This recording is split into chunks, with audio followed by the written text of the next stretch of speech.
Hey guys, welcome to my channel. I am just going to be showing you the only three bases that you're ever going to need, and a few tips for how I set them up.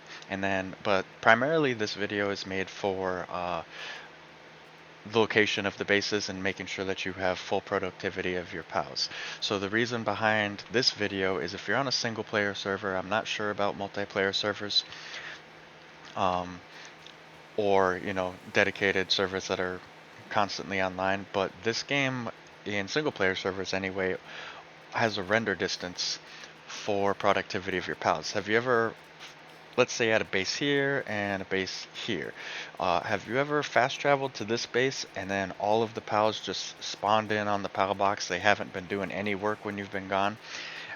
This tip, and it's really simple, fixes that. It is the render distance of the world. So you just want to make sure that your three bases are set up where everything is being rendered and everything they're all working. So all my guys should be working at this base right now, and all my guys should be working at this base right now while I'm at this base collecting my materials. So as you can see here, I have my ranch farm here. My Nubises are going around picking them all up. So 34 eggs, 56 milk, and 23 honey to make my cakes. And then I have a second feed box over here that's got a few.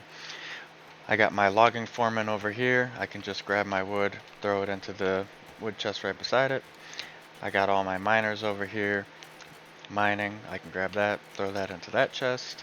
And then I got my watering as a robe, making palladium fragments for me. Over here I got two breeding farms. I only have two jet dragons right now breeding, but making some eggs, and then just their chill area. So pretty simple base, but the important thing about this video is, like I said, okay, where are you going, buddy? Is the render distance. So you can see one base over there, and if you look really closely, you can see those pals moving, that they're not just sitting around doing nothing. As well as over there, you can see that the pals are rendered in and they're working. So we'll fly over to the second base here, and I'll give you coordinates for these bases if you want them, but it doesn't really matter as long as they're close. This is the most popular base for coal and ore on YouTube. If you've watched any YouTube videos on coal and ore, then you'll know this location. But I'll put it up in a second here. They've already done all their mining, and they've already distributed all of the coal and all of the more ore to these chests that I have laying around. So they have nothing to do, but if they did, as soon as one does respawn in here, they'll get to work and start mining it right away. So as you can see, shared between all of them, I have 1,573 ore and 7,600 coal. That is from no cheeses, no exploits or anything like that. That is just from these guys constantly being able to work.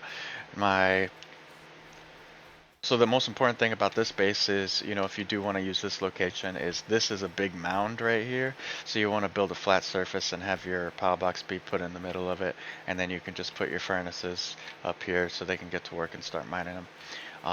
But yeah, that's pretty much it for this base. Nothing too crazy to see. But the next part over here, this is my farming base. It's within gliding distance. You can fast travel if you want, but really no reason to.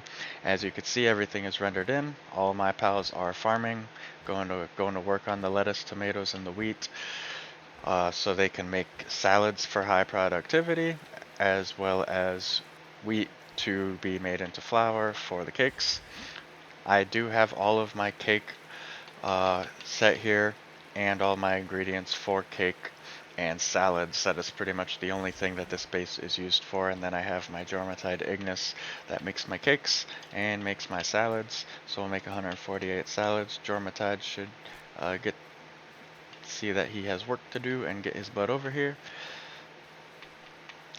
But yeah, the most important thing about this video is, like I said, the render distance. So if we come back up here, you will see that they are all still working, even though they don't have much work to do, but they are.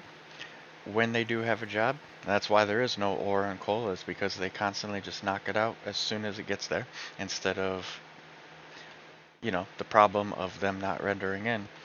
And then fly over to this base here. You'll see that everybody is in their respective areas. You got the guys in the ranching. You can see down there that the Digtoise is still mining, he's still logging, they're still breeding. Um, yeah, so if you do have that problem, this is a solution for it. Hopefully it helps. If you have anything you want to comment in below, any tips and tricks for the viewers. But yeah, if you want to give me a like, give me a comment, subscribe to my channel. If I do get more subscribers, I'll make more videos like this with some tips. Uh, yeah, but we'll see you on the next one. I appreciate it.